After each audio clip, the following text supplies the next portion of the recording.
Hey, it is that time yet again. Fun Friday. This is a crazy Friday.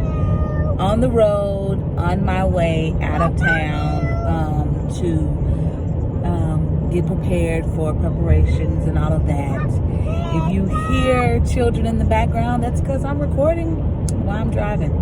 I have an assignment that I must complete. And I don't really have a choice because God had told me to complete it. So, therefore, I am your host on the road, Samantha.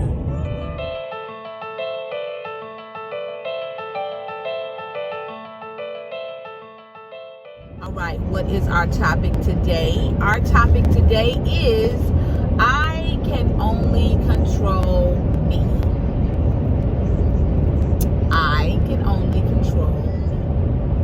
You hungry and thirsty?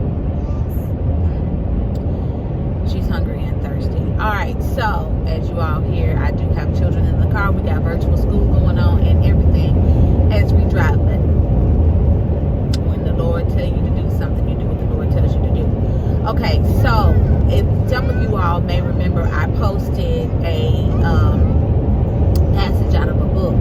And basically what it was I was introducing you all to the character Tom. He is a fictitious character, however his situation is real. And the situation was Tom was out to eat one night with a woman that was not his wife. His wife literally walked in the restaurant while he was there eating his food. She walked up, she didn't get crunk, she didn't tell him off. She basically just said, we'll talk about this later. Tom got home, his wife was there. He knew without a shadow of a doubt that his wife was about to end their marriage. He had already put it in his mind that she's ending our marriage and I'm going on about my business. But she told him, give me a couple of days. During that time, she was, the book doesn't say it, but I'm quite certain that she went into a short season of fasting and praying, just asking the Lord, what is it that you would have for me to do? Because first and foremost, and I apologize if it's loud, because like I said, I'm driving. First and foremost, Tom is a child of the Lord. He belonged to God before he even belonged to his wife. Therefore, going and seeking the Lord for what you are to do with his child is the best resort. So after so long, she came to Tom and she said, I'm going to be ready to talk on blah, blah day. On blah, blah day came, Tom sat down. He already knew that his wife was about to say, look, it's over. Get your life together. I'm going to get my life together. You go on with yours because you blatantly, boldly do what you want to do. Bye. That is not what his wife said. His wife sat down before him and she said, pretty much, I'm going to just sum it up Sammy K style. You made a choice, right? But as for me, I am going to be the best wife that you've ever had, the best mother to your children that you have ever had, and the best lover that you have ever had. Now, you make your choice. So basically, Tom's wife was saying, regardless of what you've done, what you said, I'm going to do what I'm supposed to do and what God has told me to do, excuse me. And so that is what we're going to talk about today. Reason number 3. Why did you keep the ring? Because I only can control me. This is going to be just fine. Anyways, I had to make a stop real quick at Walmart because obviously, y'all know me, I forgot something. Anyways, so the woman gave him what she was going to do, right? She told him that she was going to be the best wife he ever had, the best mother of his children that he ever had, and the best lover that he ever had. The Bible basically tells us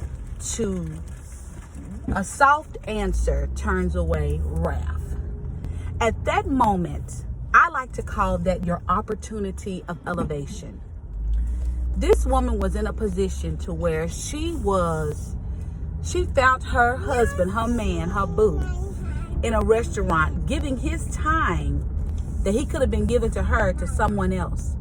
And instead of her using that opportunity to leave him, act a fool, do the most, she utilized that opportunity as elevation. She told him what she was going to do as a positive gesture to what he had done. I cannot control your actions. I cannot tell you not to go out with this chick. I don't even know if when I get up from this conversation, if you gonna call her, text her, or go see her again. I don't know. But what I do know is what I can control.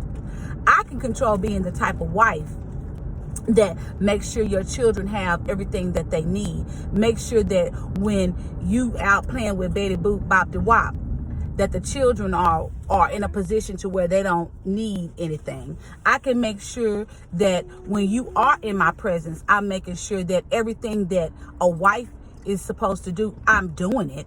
And in a position also when we have our time, I can be the best lover, period. I don't know. I often find myself confused when I purposely have been inviting myself into atmospheres with women or men that are married and just kind of filling the room and seeing what it's about. I don't understand how someone can go before the Lord and actually pray earnestly for their marriage and pray earnestly for the restoration and connection, and then when God brings your spouse back to you, you trying to act like you don't care.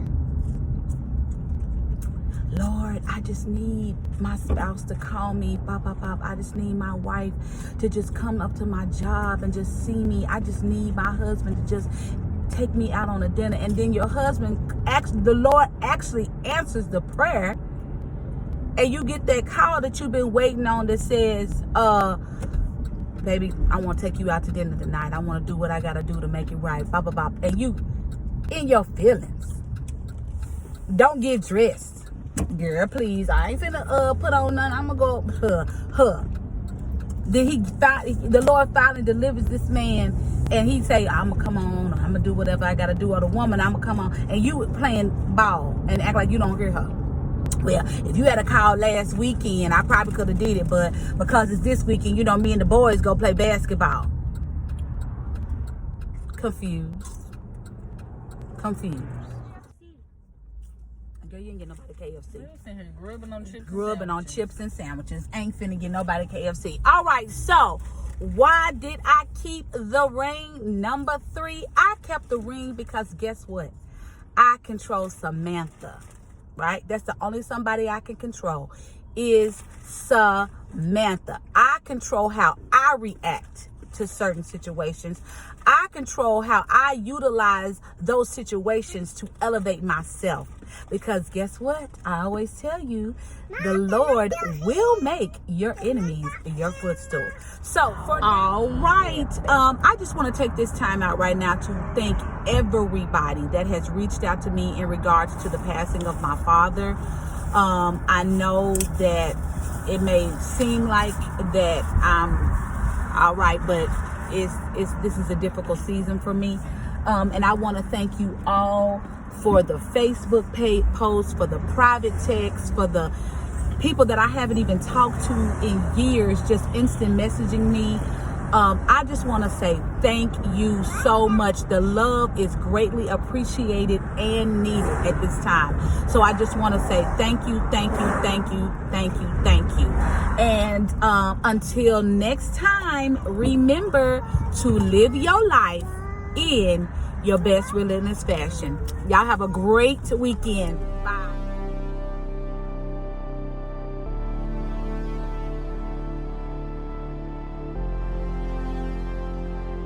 Oh, these people going crazy. Glory to his name. Daddy coming. You got a body in there, don't it? Anyways, one more thing, guys. I was going to tell you all, just an extra added note.